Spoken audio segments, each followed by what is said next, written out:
اس نے خادم سے کہا کہ اندر سے پانی لے آؤ۔ وہ خادم جانے لگا، پیچھے سے اس نے پھر بلایا، ادھر آؤ۔ وہ خادم جب آیا تو اس نے کس کے ایک تھپڑ مارا۔ تذكر يوما كنت تعانق دمعة الفكر تناجي بسم اللہ الرحمن الرحیم۔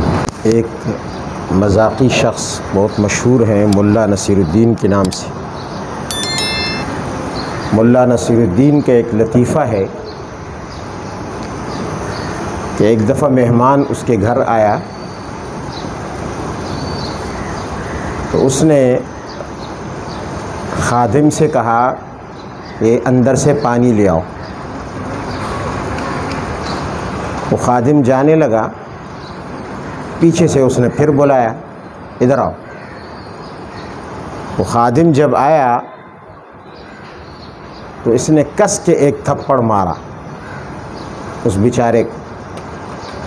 اب مہمان حیران پریشان ہے کہ یہ تھپڑ کیوں مارا بلا وجہ؟ وہ بیچارہ جا رہا ہے خدمت کے لیے اور اس نے تھپڑ مار دیا۔ تو پوچھا کہ ملا صاحب آپ نے یہ تھپڑ کیوں مارا؟ کہا اس لیے کہ اندر سے جب گلاس میں پانی لائے تو ایسا نہ ہو کہ گلاس توڑ دے۔ تو اس نے کہا گلاس تو توڑا نہیں اور آپ نے تھپڑ مار دیا، سزا پہلے دے دی۔ کہا بھائی اگر گلاس توڑ دے اس کے بعد مارنے کا کیا فائدہ؟ جب ایک دفعہ گلاس ہی ٹوٹ گیا پھر مارنے کا کیا فائدہ؟ بعض دفعہ گھروں میں عورتوں سے غلطی سے کوئی ایسا کام ہو جاتا ہے کہ جس سے چھوٹا موٹا نقصان ہوتا ہے یا بچوں سے ہو جاتا ہے، تو بعض لوگ خردماغ ہوتے ہیں، غصے کے تیز، وہ یہ نہیں دیکھتے کہ یہ کام غلطی سے ہوا ہے۔ غلطی تو انسان سے ہو سکتی ہے، اور شروع ہو جاتے ہیں پہلوان بن کر اور خوب درگت بنا دیتے ہیں بیوی بچوں کی کہ بھئی یہ گلاس کیوں توڑا، یہ جگ کیوں ٹوٹا، یہ برتن کیوں توڑا۔ ظاہر قصدن سے تو کوئی بھی ارادتاً اور قصدن یہ کام نہیں کرتا، غلطی سے ہو جاتی ہے۔ اور اگر خود اسی سے کسی دوسرے وقت میں اگر وہ گلاس یا برتن یا جگ ٹوٹ جائے یا کوئی اور چیز ٹوٹ جائے تو پھر شرمندہ ہوتا ہے، خاموش ہو جاتا ہے۔ پھر تو ہونا یہ چاہیے کہ گھر والوں کو کہے کہ بھئی اب میرے اوپر شروع ہو جاؤ، کیونکہ یہی غلطی جو تم سے ہوئی تھی اور میں نے تمہیں مارا تھا، پٹائی کی تھی، تو اب وہی غلطی مجھ سے بھی ہوئی، لہٰذا میری بھی پٹائی کرو۔ حضرت حماد ابن زید روایت کرتے ہیں حضرت مالک ابن دینار سے، اور حضرت مالک ابن دینار کہتے ہیں کہ ہمیں بیان کیا ہے حضرت حسن نے، اور وہ روایت کرتے ہیں حضرت کعب ابن عجرہ رضی اللہ عنہ، ایک صحابی ہیں، ان سے۔ اور حضرت کعب رضی اللہ تعالی عنہ فرماتے ہیں کہ نبی کریم صلی اللہ علیہ وسلم نے فرمایا کہ لوگو لا تضربوا اماءکم علی انائکم فَإِنَّ لَهَا آجَالٌ كَآجَالِ النَّاسِ۔ بڑی پیاری حدیث ہے۔ فرمایا لوگو گھر کے اندر جو بچیاں تمہاری خدمت کر رہی ہیں، مثلا بیوی ہے، بیٹی ہے، یا کوئی اور بچہ ہے، بچی ہے، کوئی لڑکا ہے، کوئی بھی ہے، اور اس سے غلطی سے کوئی برتن ٹوٹ گیا، مولانا نصیر الدین کی طرح برتن توڑنے سے پہلے نہیں، برتن ٹوٹ چکا اور تم نے انہیں مارنا شروع کیا، فرمایا ایسا نہ کرو، ان کی پٹائی نہ کرو۔ کیوں؟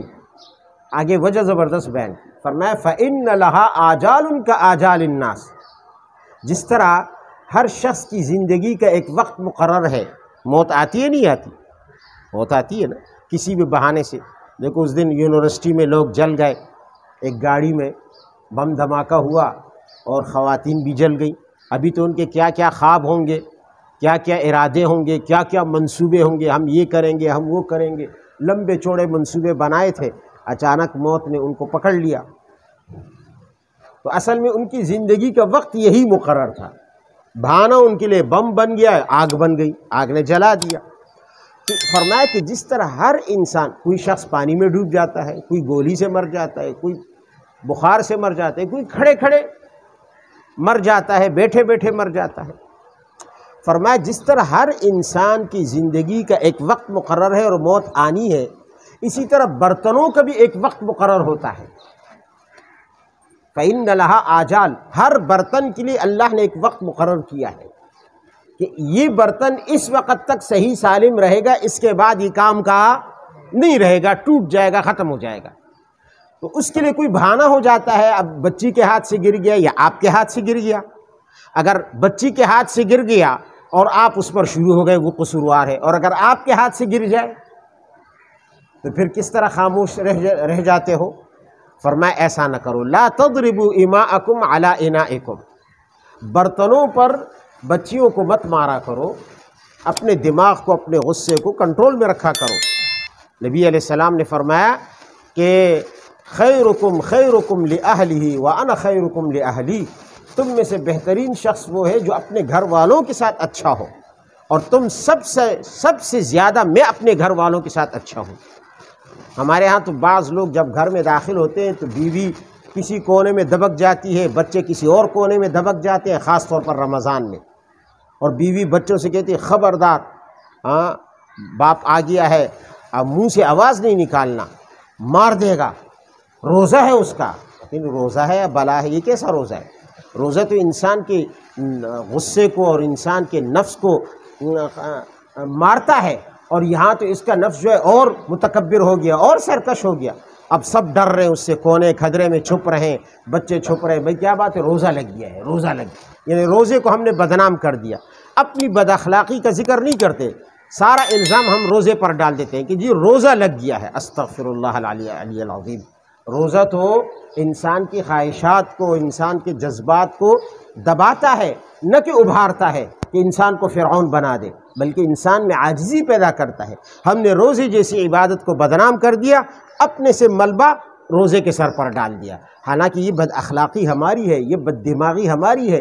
روزہ نہ بھی ہو، ہم کون سے بڑی شرافت کے ساتھ گھر میں آ کر بیوی بچوں کے ساتھ اور گھر والوں کے ساتھ، والدین کے ساتھ ہم گپ شپ کر رہے ہوتے ہیں.